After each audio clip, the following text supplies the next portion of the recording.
Okay, thanks for listening to the Aggie Up podcast, everyone. We're going live. We're kind of in the process of kind of switching things up on the intro and a few things, so we might as well go live. Plus, especially after today being so crazy and news coming out and everything, we figured maybe there would be a few people that wanted to listen to it live. Obviously, anytime you can listen to the Aggie Up podcast on iHeartRadio, iTunes. The live link is through Spreaker, but there's a bunch of different ways you can listen to the podcast. We've added a few. Most recently was the iHeart one, which is exciting. So thanks everybody for listening. That helped us. Obviously, we had to have a certain amount of listens and episodes and likes and all that kind of stuff to get onto iHeart for them to let us on.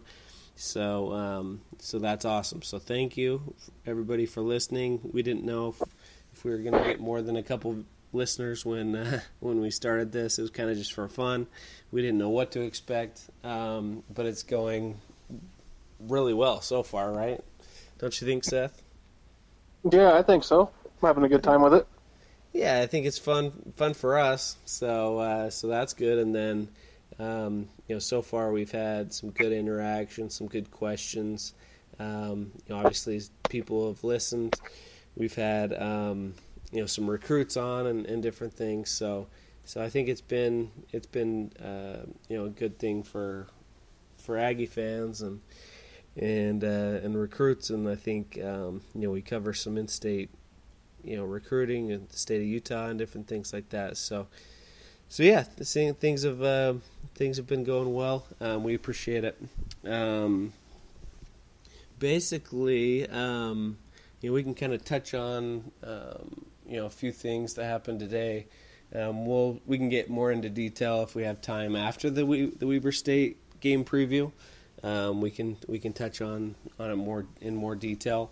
But just to touch on kind of some of the news that came out today. It wasn't really today, but obviously going along with the Weber State game, being the first game ever on Twitter, I think is a cool thing. There was an NFL game last year, right, that was on Twitter, if I remember right? I'm not sure. First I've ever heard of it. Did. I remember watching a game. What was that?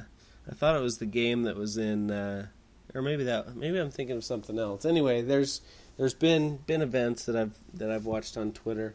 Maybe I'm thinking of a different website, or was it Yahoo? Maybe, I don't know. Anyway, regardless, it's really cool to have everyone on Twitter have access to watch the game.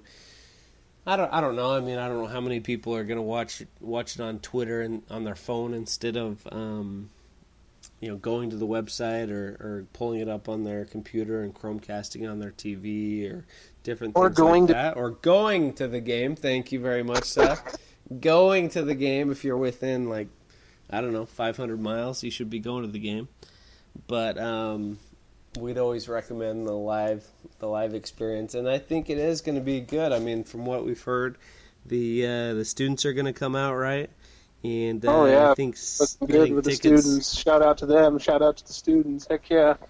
Yeah, the students and the student government, student leadership, whatever you want to call it, the herd, I think has definitely been stepping up. That's going to be a huge factor if they can get those new students engaged, if they can get the students to sell out those tickets and to show up and get loud.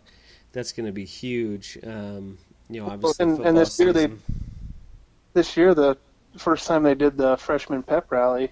Yep. In the stadium, it's really good to reach out to them right when they get there, not just for football, but soccer team was there, basketball, obviously football was there, and the head coaches and some of the players came out and introduced themselves and talked to them a little bit. And I thought it was really, genius idea, really, and I was told that there's less than 1,000 student tickets remaining, and they got all day tomorrow and, most of the day on Thursday to get the rest out. So I'm expecting it to be packed.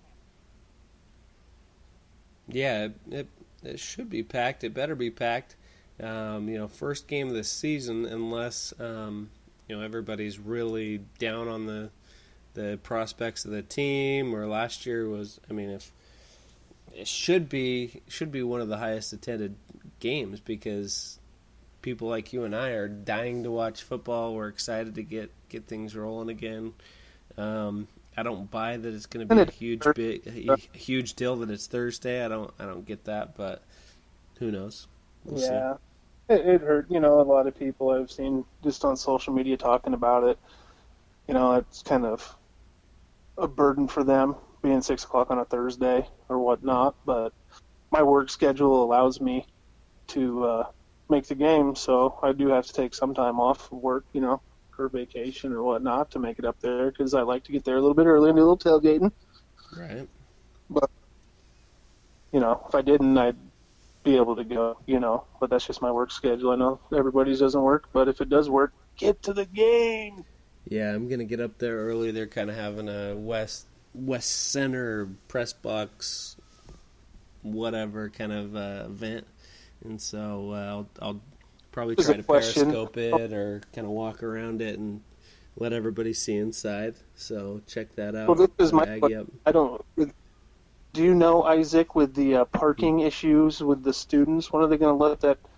Because my tailgating spot is in the west parking lot right there. Right. Hopefully it's all roped off because we're planning on getting out there about noon. So, yeah, hopefully we can get in there. I don't know, with student parking and stuff, I hope it's not a problem. If anybody's listening, they know, tweet at me. Please, tweet at me. Call it U Let me know. Let him know. Call it U State, yeah. Let me know, please. Let Seth know what, or maybe somebody will listen to this and realize, oh, we should block it out so that students aren't parking there. I would assume they're going to... I pay good money for those spots. Yeah. No? Yeah, exactly. I would hope there would be, plans to block that out or, not let students park in there, I guess, all day. I don't know. Well, it's just along the road, Well, yeah, exactly. There's a that's north. It's in the northwest part, I'm sure they'll block all that off in the students, but I'm just on that, next to the road. What is that, 800? I can't remember what street that is. But they have the rest of the parking lot they can park in, you know what I'm saying? So, right. I don't know, we'll see. It's game day anyway on Thursday. I won't care. I'll be a little disappointed if we can't get there, but hey, it's game day. I'm pretty sure if you just pull up next to under some tree or whatever, anywhere even within a couple miles of the stadium, I think that'll you'll still be happy, right? So, oh yeah, we'll see what happens. Right. So, another note before we get to the Weber State preview. So, a guy that I really like, a guy that is out of the state of Washington, Quazell White, Lincoln High School. He's a 3-star offensive lineman. He just tweeted out that he's got his official visit set up to Utah State. Yes! So he is a beast. That kid's a beast. Yeah, I love that kid. So, so I think that's exciting. He's getting a lot of offers. He's getting a lot of interest, from the Pac-12 schools and different things. There's a couple guys that I kind of put in the same category with that are just, they're big, they're athletic, they're just mean offensive linemen that the Aggies need to start landing some of these recruits, in my opinion. So that would be huge. Definitely would help to improve. Well, I guess keep recruiting high quality offensive linemen. There's a couple offensive linemen that are going to be graduating, and an offensive lineman is just, with 5 guys, and especially a guy like this, they can play multiple positions. You got to stock up on these offensive linemen. There's even some teams. Obviously, every team has different philosophies. But there's some teams that are they've got 17 scholarship offensive linemen. 16, 17 offensive linemen. That's a big chunk of your team. So yeah, and like we dabble in the recruiting quite a bit. I mean, that's what we like to do, but right now it's just right before the season starts, there's usually a flurry of offers and stuff like that, and then it'll kind of obviously when they start playing, the coaches don't have time to you'll see they'll send out letters and stuff like that, but they're not getting out there obviously and seeing these kids. One, because it's against NCAA rules. They have only a grace period to do that, but you'll notice they'll be back. They'll be back in December. During the bye week, the coaches will be out evaluating kids and stuff like that and watching them play. They'll be able to get out, and I'm sure we'll hear a few more offers, different things like that here in another. When is their bye week? 3 weeks? 3 weeks from now, we got Weber, and then go to USC, and then back with Arkansas, and then the bye. Yeah. Arkansas State. I think the 3 games in a row in the bye week, right? So another month will be. Bye week after Boise State or before Boise State? I think it's right after. Isn't it right after the Arkansas State game? I don't know. I could be wrong. No, because we got Air Force and then Boise State, Colorado State. It's after Colorado State. So Utah State has that brutal stretch of Air Force, Boise State, and Colorado State, and then the bye, and then Fresno State at home. How many games straight do we have before the bye? So it's right in the middle. 1, 2, 3, 4, 5, 6. You got 6 games, and then a bye, and then 6 more games.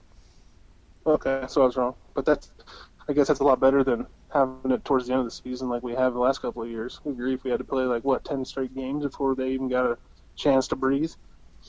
Well, in the one year they went to Hawaii, right? And they're like, oh, we can add another game. But then, you've got one bye in 13 games, plus a bowl game.